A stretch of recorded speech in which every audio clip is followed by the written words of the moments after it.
Hello, everybody, and welcome to Hash Rate. My name is Mark Jeffrey, and my guest today is Firdosh Sheikh, CEO of DRIFE, a blockchain ride-sharing company out of Bengaleru, India.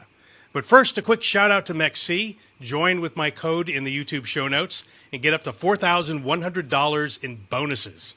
MEXC, I use it, I love it, and so should you, so join today.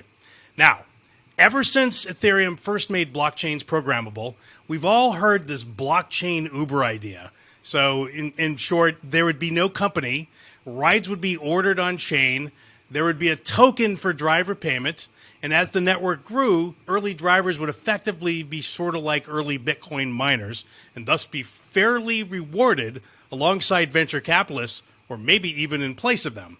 And so, a long time passed, we waited and nobody did it. And now someone has gone and done a version of it. Not exactly what I described, but probably a more practical version of that. So, hello, Firdosh. Welcome to the show. Tell us about DRIFE. What is DRIFE? Hi, Mark. Thank you for inviting me today. So, Drive, in its very simple form, we call it a decentralized Uber.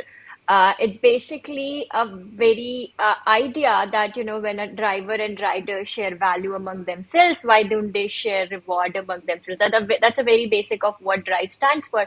It's basically giving back them the rights and power and the freedom that belong to them, which was taken away in the name of technological disruption in the mobility industry. So that's what Yes, Drive very is. cool. So, it's running right now in Bengaluru. Is Bengaluru your only It city, is. or are there other cities?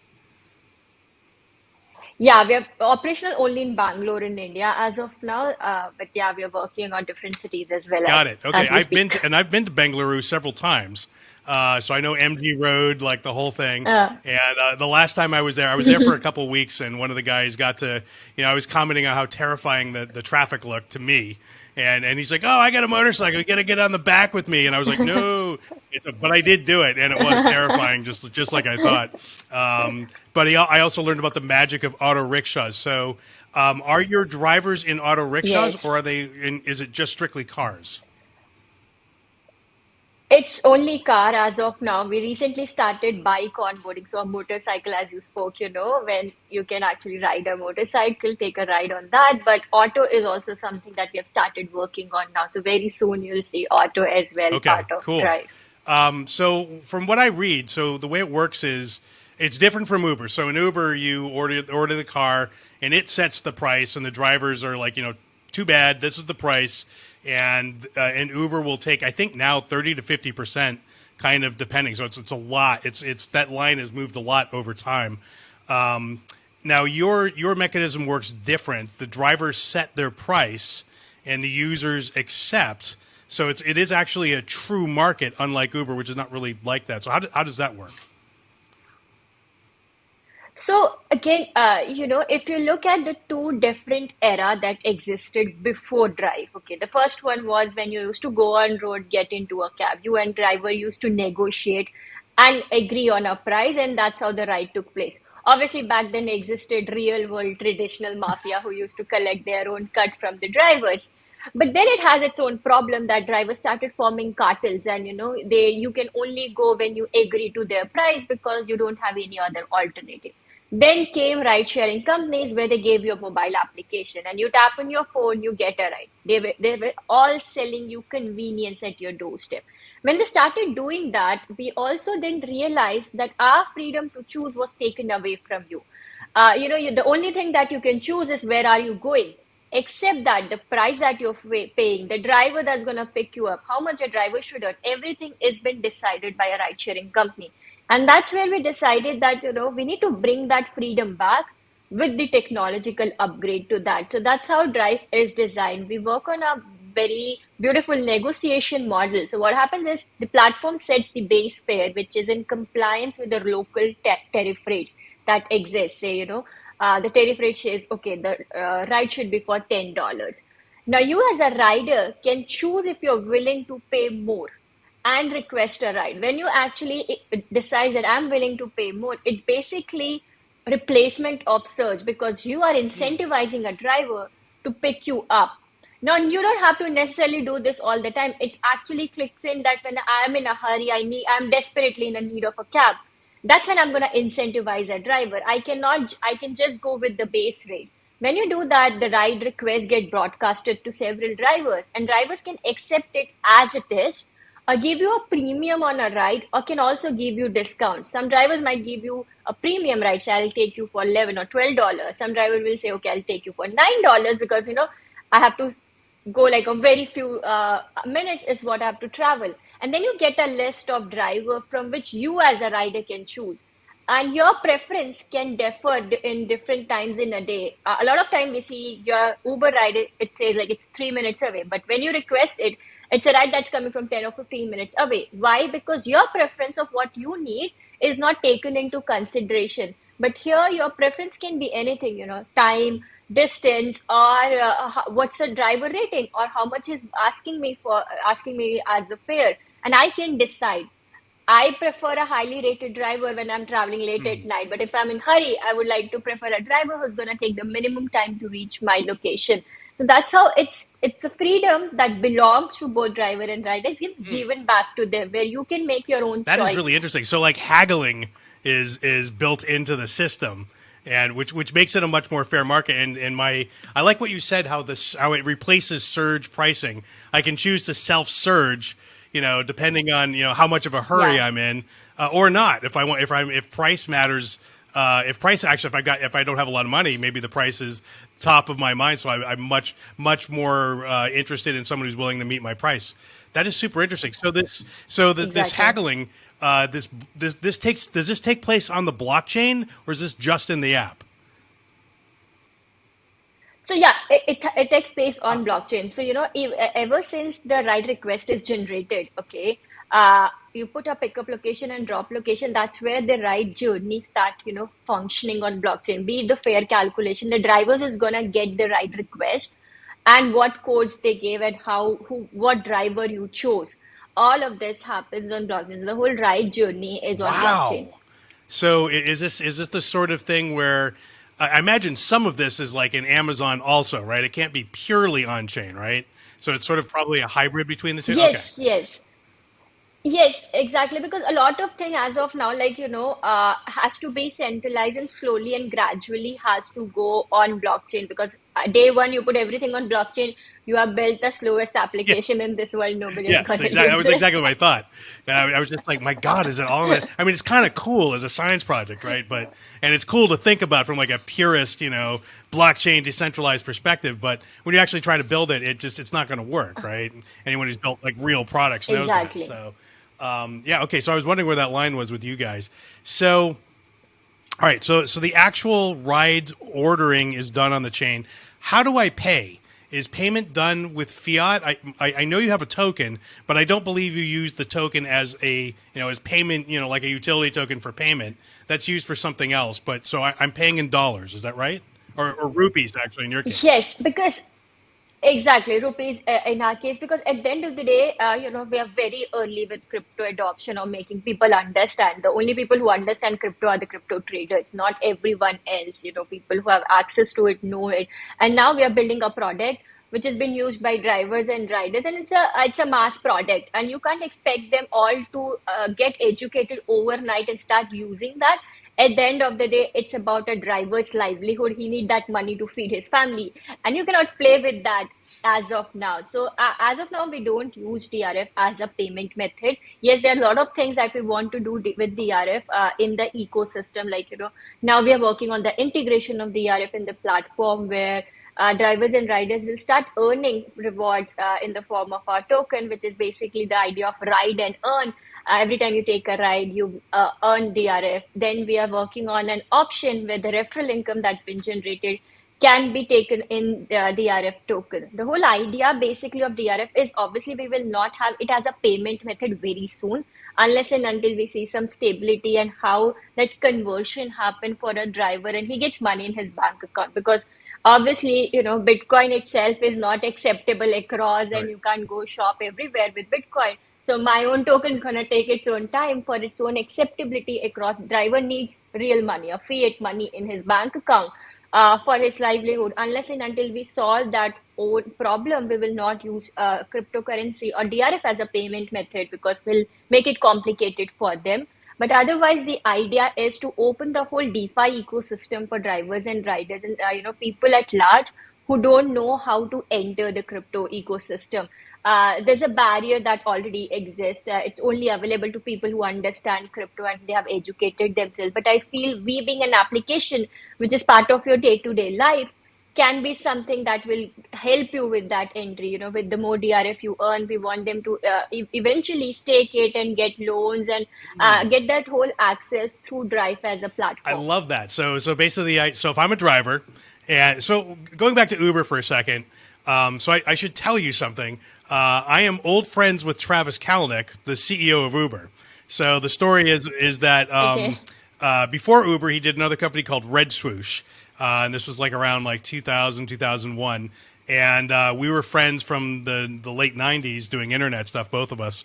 And he asked me to come work for Red Swoosh, which I did for about a year and a half. So it was just me, Travis, and like two other people in a very small room for about a year and a half. So you get to know someone pretty well. So I know him as well as kind of anyone would know someone in like a prison cell kind of environment for that period of time, right? So so when Uber started up, he was up north. I was down here. I was working for another company called Mahalo with Jason Calacanis, who invested famously in Uber. And but I would go up north. He would come down here every once in a while. And he did right after he raised the big giant round from Google and some other folks. He'd raised like billions of dollars, which no one had done for a private company before. And then he took some time off and rented a house in Malibu and said, come on up, Mark, and hang out." So I did. And weirdly at that meeting, I told him about Bitcoin because by that time I knew about it, and he hadn't ever heard of it at that time.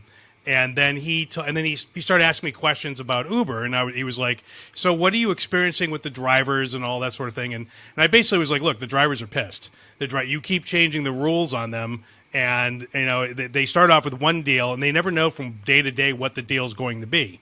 And so it's really just the sort of changing all the time of what the rules are that's really pissing him off. And he didn't really take that to heart, I don't think, which I think in the end that actually hurt him quite a bit down the road. So the other thing that sort of hurt him was I think a lot of the drivers felt that, especially the early drivers, they had contributed to building the company Uber. They were the company, right? The value of the company were drivers. The Yes. drivers all left. And I told them this. I said, "Look, if you don't have the hearts and minds of the drivers and they all wake up one morning and they leave, you literally have nothing. And so somehow you have to always have their hearts and minds, they have to love you, right? They have to trust you and love you. And right now they don't. True. And I think after a lot of people got rich, they were pissed, right? Because they didn't get rich. They didn't have stock. You, by using a token, have found a way so that all of your drivers, they're basically earning tokens while they're earning money. So Yes. if this thing works and if the token, there's no guarantees, but if the token goes up in value, all of those early drivers will benefit theoretically the most, much like early owners of Bitcoin. And I love that. I think that's great. Exactly. Yeah. True, true. I guess, I was having a similar discussion. Like a lot of drivers, not just from India, but across the different countries, reach out to us, say, like, we want Drive to come to my city. When are you guys coming? We would like to help you guys. A lot of taxi unions across the globe have reached out to us saying, like, we would like to see Drive model come to, our cities. And they speak about the same thing that, we made those companies multi-billion dollar company. We are still struggling to make our livelihood. And that in itself says a lot about it that something has gone wrong. The system is broken and it needs to be fixed because the value creator is not happy. And that's the biggest problem because if a driver is not happy, you as a rider will not have a happy journey as well. And we have started seeing that irritation among drivers and riders and how pissed off drivers are most of the time. And that needs to be fixed because at the end of the day, you're going to take a ride with a driver. Uber or Travel is not going to pick you up or take you places. So I guess, yeah, it's very important to take care of people who actually help you build this empire. Yeah, couldn't agree more. So congratulations on figuring it out. I mean, I think in Travis's defense, I mean, there was no mechanism for him to give the early drivers stock, right? It just wasn't, the True, laws true. just weren't friendly enough to do that, right? It wants to be a token. With crypto, we can do this, and with the paperwork and Exactly. the nightmare of securities laws, you just couldn't do it. So Much less you couldn't do it. Imagine trying to do it across borders. That's even like another level of insanity, right? With securities. So tell me, Yeah. your drivers, do you have a wallet baked into the app, or do the drivers like associate their OX, wallet address with their account in the app? How does that work? No, again, as of now, because there is no integration in place, so they don't see a wallet. So everything is not done. So when we start doing a DRF integration, we will have the wallets in place. They can only have this functionality when they want to withdraw it outside. It will act Ah, like a centralized exchange within the application where you can actually use the token that you get in the form of reward for different activity in the platform, and you have this withdraw function. When you want to withdraw it and take it out, you can take got it it. Yeah, out. I've seen Sweatcoin did this famously. I've seen some other examples of this. So basically, it's the coins. You keep track of the coins yourself in a centralized database, which isn't crypto really, but you are keeping track of how much everybody owns. And then when they want to withdraw it, they just go into the app and they say, all right, I want to withdraw it to my wallet, and here's the wallet address, and boop, out it comes. So really elegant way to do it, Yes, so you don't have to mess around with actually putting a wallet in the app. Something which I've actually done with exactly. another app we want to talk about. Turned out the way you're doing it is the way to do it. So congratulations on that as well. So you've had some Thank you. incredible success with this. You've gotten, I think I read 100,000 downloads of the app. Is that right? Yes, it's more than 100. It's like around 150K now. Uh, That's insane. yeah. And now how did you market? How did you go about making that happen? So again, for a very reason, we were aware that the whole marketing expense of a ride-sharing application, and because you're entering into a market which is already been controlled by giants, it will get very difficult and it will get very expensive also. And we were very sure that we don't want to go the same way others went ahead with spending a lot of money. We want to follow this whole capitalized approach of getting riders and drivers on board. So Drive works on a very unique referral model also. So because we don't charge commission from the application and driver can get access to 100% of income, we have divided the fare into two parts, which is 98% goes directly to the driver who has given the ride, and 2% actually gets divided between a driver referral and a rider referral. And it's basically a lifetime sharing model that we are opening. So every Oh. time if I have referred you to the platform, you take ride, I make money. I get 1% of your Ah. fare that you're paying every time. And it's for both drivers and riders. And there's a cross referral also that exists. So I can refer a driver and a driver can refer a rider. So we have seen a lot of drivers referring riders in the platform. There are drivers who have done 300, 400 rider referral. So it's all about the understanding this, that it is not just one time referral that I'm getting into. It's a bigger source of income that I'm opening for myself if I get more people. So basically, it's a network building exercise. The bigger my network is, the more source of income passively I'm going to generate for myself. And I guess it has also helped us to set ourselves apart from how this industry can work and how this cannot be just, a capitalized approach, but more of a democratized Hmm. approach to get drivers and riders in the platform. That is beautiful. So it's an MLM. I love it though. I mean, I say that with the greatest of It's not admiration. an MLM. I hate saying it's an MLM because it's only It's only one layer. Okay, so I will only I earn can't some. build an It's only empire one of layer. like Yeah. 500 million people below me. Yes, you It's can't. only one layer Yeah. down. Okay, but Yes. still pretty good. And clearly it's working, right? So you're growing like Yeah. crazy. And so you said something really interesting. You said, and I think I read this online, you don't take a commission.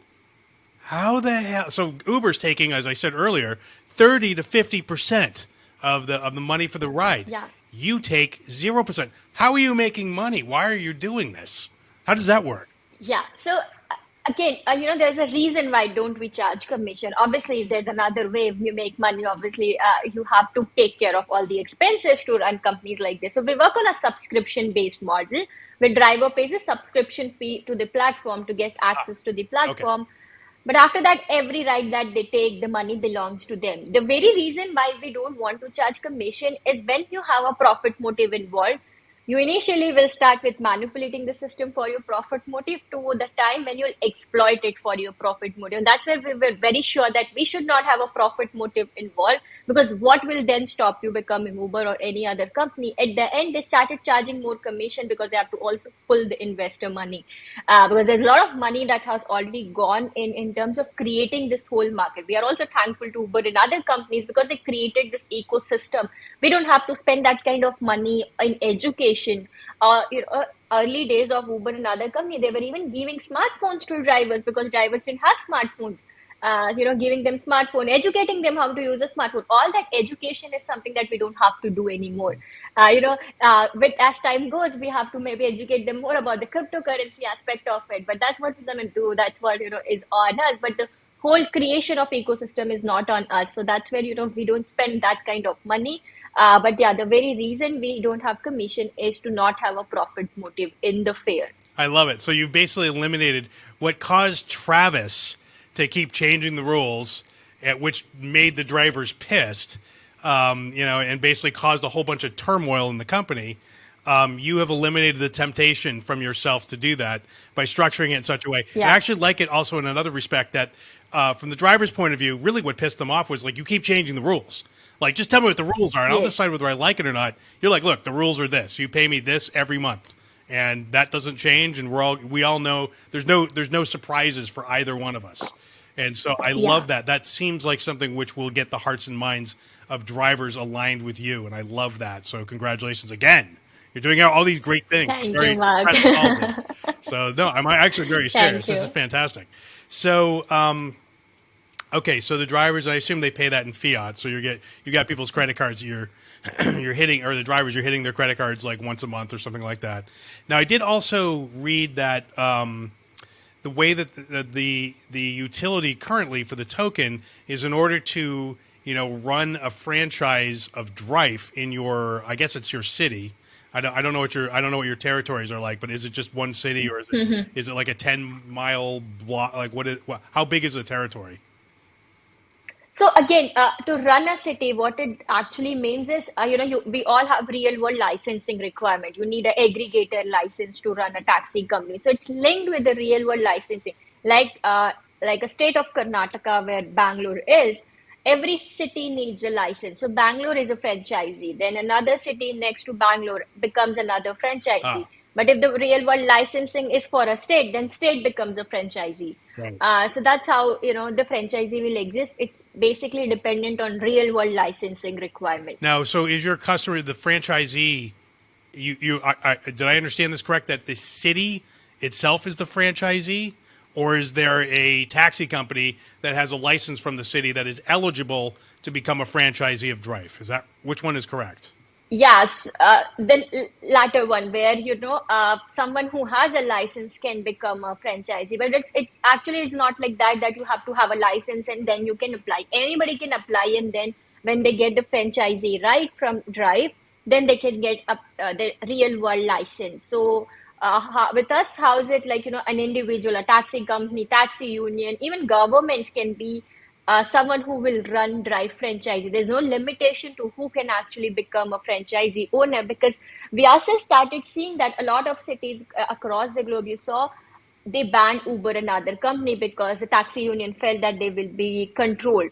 One such example is Goa in India, where they don't have ride-sharing companies in place. But when they actually take up DRIFE operation, they just get a technological upgrade. They still keep the control and power in their hand, but are able to upgrade themselves technologically, because a lot of cities that you see have banned them.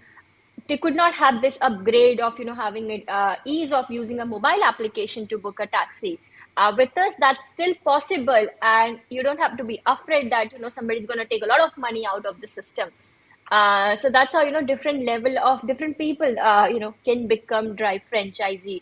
And we're very fortunate. We have got like organic requests of more than 70 plus cities across the globe who want to become DRIFE franchisee.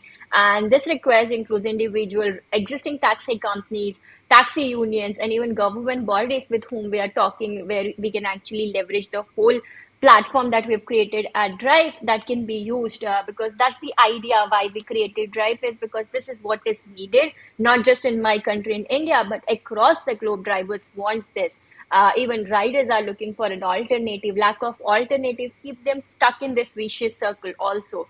And we say like, okay, we build the technology, and we think instead of us, there are people outside who can actually run more efficient operation, and that's how the idea of decentralizing the operation came in place. Yeah, no, that's really interesting. So it's just to finish the thought on the DRIFE token. So in order to set up a franchise, I have to stake some DRIFE token, and that goes. So it's just like DeFi, where I stake it in a vault somewhere, and I assume, or like running a validator in Ethereum. And so if I stake a certain amount, I don't know what that is, but let's say it's 1 million DRIFE, then is there any way in which I get slashed if I do something wrong? Like how does that work? Yeah. So basically, every time a new franchisee comes into existence, there's a DRF staking that is involved, and that DRF gets logged in the system. Now, the part of it is obviously, gets deducted when you don't follow the guidelines and everything that's in place. So that's a proportion that we will keep aside, which is again, taken care of otherwise, because at the end of the day, you want people to run efficient operation, and how do you make sure they do that? There has to be certain process in place. But the more beautiful part of a franchisee is that you can become part of a franchisee, and by staking or delegating your token on behalf of this franchisee owner who's going to run the operation and become, so even before a city operation start in your city, you as a driver, if you have, you can get DRF and become part of the franchise. So everybody can be part of this ecosystem even before the city operation starts in. Oh, that's really interesting. So if I own a bunch of your token, I can delegate, I can stake and delegate and become part. Like if I wanted to do it for LA, hopefully you're going to open up in LA sometimes. I can actually stake on behalf of the LA holder. Of course, if the LA franchisee does something wrong and gets slashed, my stake gets slashed also. So so there is some danger there, but ultimately I think it's probably a good idea. I probably will do very well if this takes off and the LA the LA franchisee does very well. It'd be awesome for me. Exactly. Okay, so the riders, I assume the riders get DRIFE also as they take rides. Do they earn it's sort of like a loyalty token kind of thing? Yeah, so riders will be able to earn DRF for different activities in the platform, number of rides you take, or ratings you are getting, all of that contribute to how you earn DRF. But the other thing is where you can actually opt in to earn your referral rewards in DRF token. And that's where you can, the money that you are now getting for the referrals you're making, it comes to your real DRIFE wallet. You can get in your DRF wallet. So you can opt in for that, and that's how you start earning DRF more than what you earn from the rewards and loyalty. Well, that is super cool. So I went and looked up your token. So first of all, your token, well, I'll just go over the tokenomics for a second. So tell me if I got this right. 1.5 billion tokens total, DRF. It's 3.25 billion DRF in total. That's a maximum supply, out of which we have minted like 1.5. Okay, so that's why CoinGecko said 1.5. Okay, got it. Yeah. So there's 1.5 minted. At the moment, and right now there's not very much volume because obviously not a lot of people are using it just yet. So I calculated out the market cap, 1.5 billion times the price, and your market cap was 2.6 million. So super early days, which I think is great, right? So, so I looked at that. I looked at that as a great opportunity. So yes, I bought some, absolutely. So, I just put it out there just so you guys know where this is at. And it's on BSC, correct? Binance Smart Chain? Yes. Okay. Yes. Why did you choose Binance? So actually, the actual supply is on Ethereum. It's an ERC20 token, and we bridge and bring it to BSC. Again, to start with, it was easier to put it on BSC and put it on PancakeSwap when we listed it. So that's the only reason the token is on BSC chain. There is no much logic to it why you did that. It's like it's easier, it's convenient instead of keeping it on ERC20 token, and you do go on Uniswap and then you pay a lot of gas fees. You don't want that to happen. So that's where going on BNB chain makes most of the reason why we do that. So that's why it is there. Yeah, that makes total sense. I also noticed you are now in MEXC, also, just so people know. So our little MEXC, Yes. the MEXC, another reason to go in MEXC, your token is available there as well. Also a PancakeSwap. Yeah. So now, also, I went and looked up your LinkedIn, and I noticed that you started off as 4 years ago as COO of DRIFE, and then you became CEO. So DRIFE has been around for almost 4 years now. Is that correct? Yes, so the idea again, I come from a finance background. I'm a chartered accountant by profession in India. Okay. So when I got the idea of Drive came to me in early 2018, the whole incident. So my whole journey of Drive started because of a conversation with driver, and he told me he's paying huge commission. He asked me to cancel the cab, said I'll take you to the airport. And I started speaking with every other driver I was traveling with. And as soon as I decided that I want to do this, the first thing I did was register a company because, coming from a finance background, that's the easiest thing that you do. And that's why it says, it was only me. I had this idea. I got a company registered even before getting anything and anybody in place for the company. So that's how, it's a, but we actually started working on Drive as, full-time project in 2020 before COVID hit. And that's where we said, okay, we're going to have to do it and all of that. I feel it makes all the sense to go live in 2021 in November, because if we would have done it any time before, we would have been dead by now because of very obvious reasons. Oh my So I God. also feel fortunate for having this idea back then, keeping it with myself and traveling with it for few years before I actually made it a reality. Wow. Yeah, I didn't even think of the pandemic being like smack dab in the middle of that 4 year period. So that explains the 4 years. Now it makes a lot more sense. Yeah. Of course. And I also noticed you started off on EOS. So apparently, like, Yes. I don't know if you actually minted tokens on EOS, but that's hilarious, right? Because that's now it's like nobody's on EOS. You know, who would put anything on EOS, right? Yeah. So, but yeah, but back then that was like the hip new chain, right? It was Exactly, Ethereum on exactly. steroids. So yeah, True, true. yeah. Everybody was talking about it. And again, I being someone who has no idea of what this industry is about, the first thing that you get to see about is like everybody talking about EOS. But we actually built an MVP on EOS. We did that, the Drive MVP, the first MVP that we built Wow. was on EOS. But obviously with time you realize, okay, this is not what you can do. Well, I mean, but even back then, it made sense, right? Because we Yes, didn't have all the EVM chains, right? yes, And true, Ethereum's true. gas fees were huge, and stupid crap like CryptoKitties was killing the chain, right? Just Yeah. just 8 hours, it was unusable sometimes. So, especially if you're actually doing you're actually processing rides on chain, like, and the thing goes down for 8 hours, like you just can't. That just can't happen, right? So, True, true. yeah. So it actually made sense to go with EOS in those times. Weirdly, yeah, I mean, for all you want to say about EOS, it's never gone down, at least not to my knowledge. So it actually is a fast and reliable chain. So whatever else Yeah. it may be, it's also that. So okay, so let's just talk about India crypto regulations and the whole scene there. So last time I was out there, and granted it was a long time ago, I did go to a Bitcoin meetup in Bengaluru.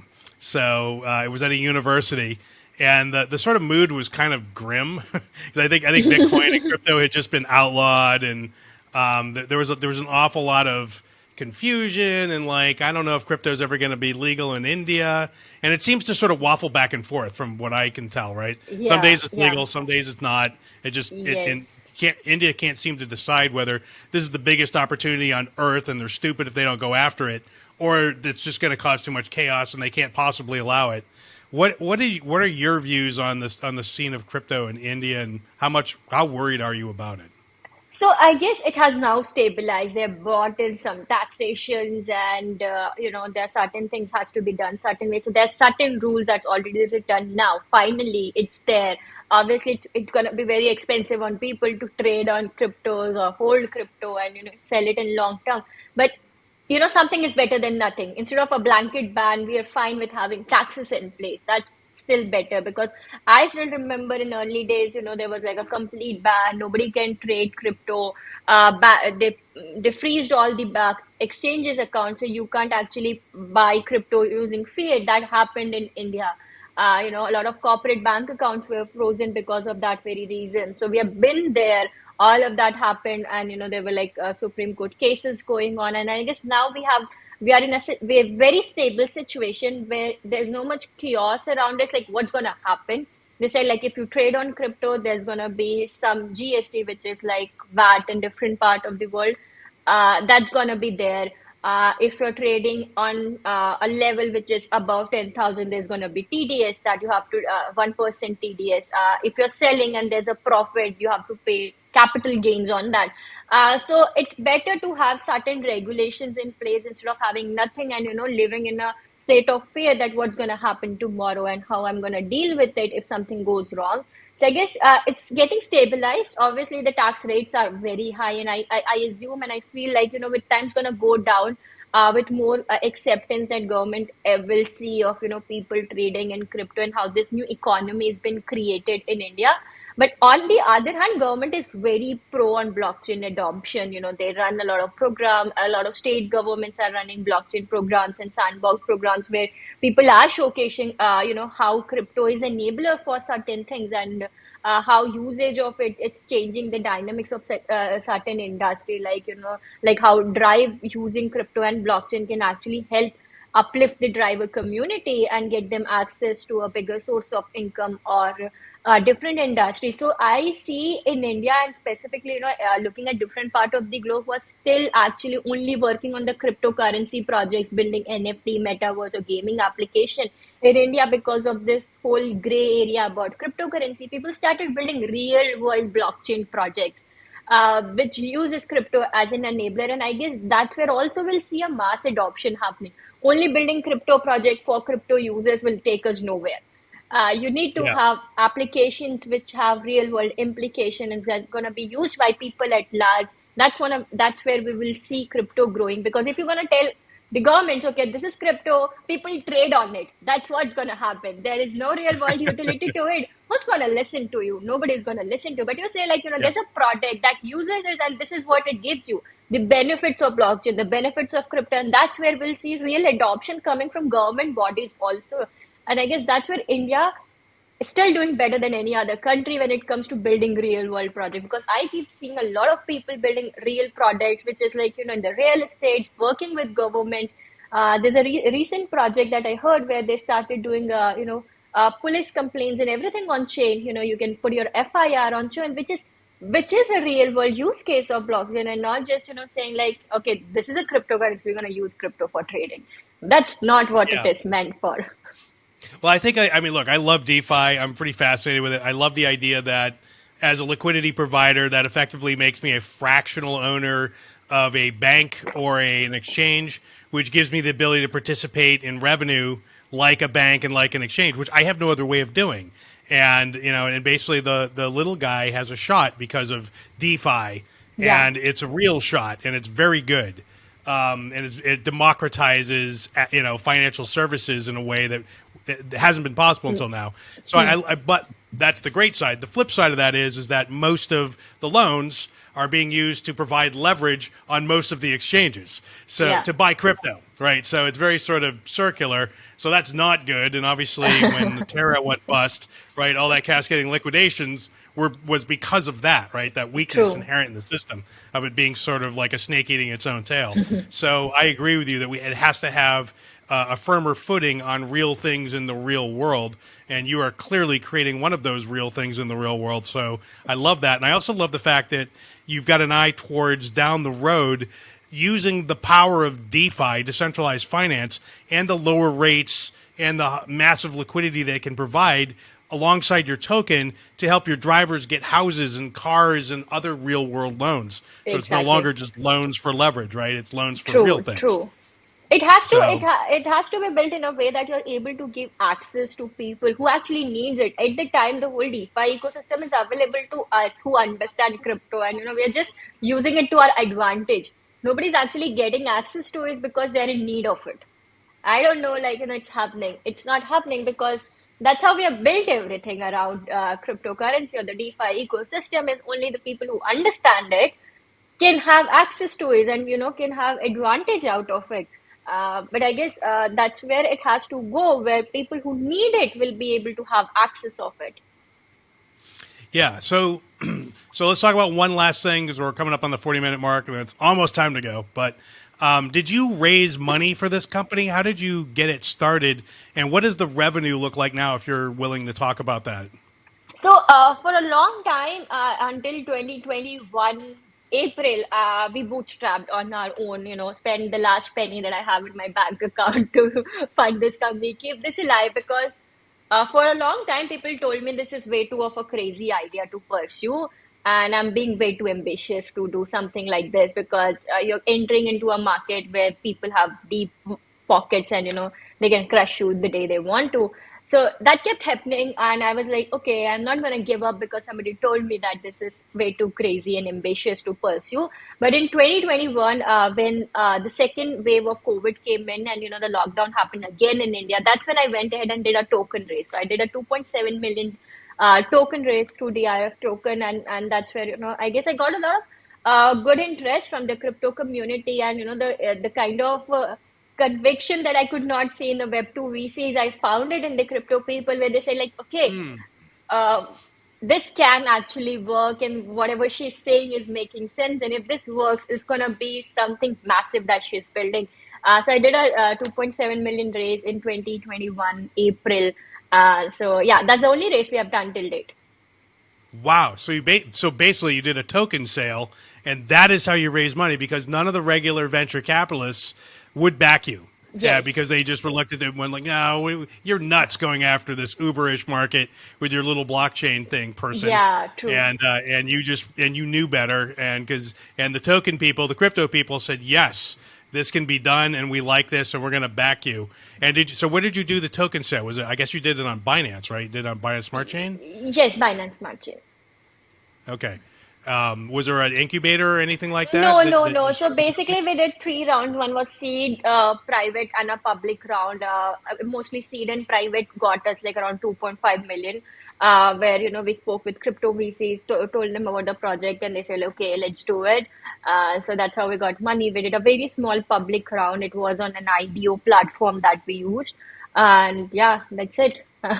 It was That is very, awesome. it did take a lot of time, but the day I got like the first person sending me the first money, I was able to do this within like 25 days and, I was able to close the round. So that was quick, it's like everybody's got so excited about, okay, this can be a reality. So yeah. Yeah, congratulations. I love it. Thank So, you so much. revenue for the company, are you talking about revenue yet, or is that something that So we haven't are you willing to share that or started. not? We haven't started charging drivers commission yet. We were supposed to, subscription yet. We were supposed to do it in the month of October, mid-October. But India now it's a festive season, Diwali, the biggest festival in Yeah. India. So that's where we say like, okay, let's not do it in Diwali because a lot of people will be going out and all of that. It makes no sense to drop subscription at this very time. But next month, in the month of November, subscription will go live, and that's when we'll start seeing revenue coming. Got it. So first dollar is coming in the door. That's all. First Satoshi's coming in the door. But yeah, that's fantastic. So that's awesome. Okay, well, I think our time, unfortunately, is at an end. Is there anything I should have asked that I didn't, or do you think we covered it? No, I think we covered it, everything. Okay, good. Do you? Where can people find the company and you online? So Like, what's your website? drive.io is our website. We have our Telegram group. And it's The- DRIFE for those who, Yes, yeah, right. yes. Drive.io. Yep. Drive.io. And you, You can find me on Twitter. Mostly I'm very active on Twitter and Telegram. So we do have a Drive official chat group also where you can come and interact with the community. But yeah, mostly if you want to speak to me, my Twitter DMs are open. You can ping me there. I'm very active there. So it's Firdosh_Drive is my Twitter handle. got it. And I'll put all this in the show notes on YouTube. All right. Well, Firdosh, thank you so much for coming on the show. My name is Mark Jeffrey. This has been Hash Rate. We'll see you all next time.